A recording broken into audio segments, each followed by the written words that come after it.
We needed to take our sales organization to a different place in terms of the way we interacted with customers. My vision for the company was this company that was this really well-respected, well-run company that was different than everything else, that was not the status quo, that no other company could compare to, and that customers would want to deal with us because the way they connect with us and the way we connect with them is different than anything else they've ever experienced. The only way to do that was really to get to the heart of how connections happen and not be thinking about just the bottom line. It had to do with getting everybody to connect, and the bottom line would follow.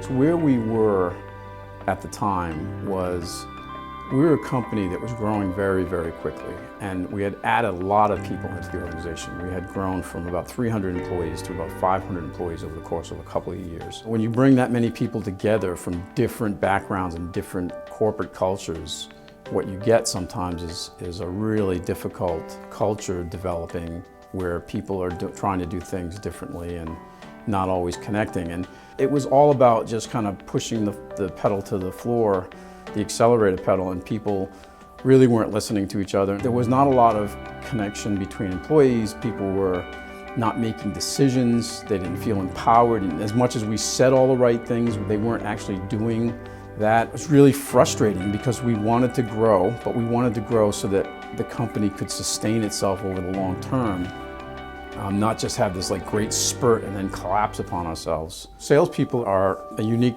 group, and when you tell them they're going to go through sales training, they're fairly cynical about it.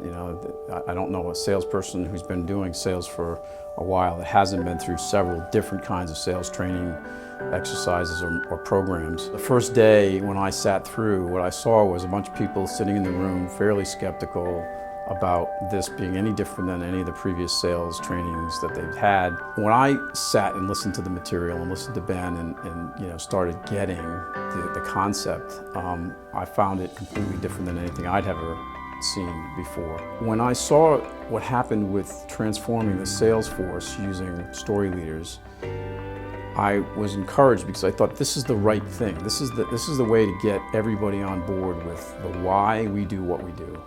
As we did that more and more, and it actually happened, and you felt and you saw the tangible results and you felt the results, it became apparent this was the way that we could change the entire company. And story leaders became a kind of an integral part of how we were kind of change the entire culture of the company to a culture that was one able to connect with everybody inside and outside of the company and to drive the company forward in a way that frankly we probably couldn't have done it in any other way. Connections and communications are critical to that.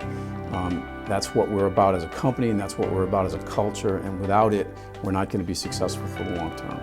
This is what we do in taking the company from where it was to where it's going to be in the future. It is all about transforming the company, transforming the culture, and story leaders is a critical component of that.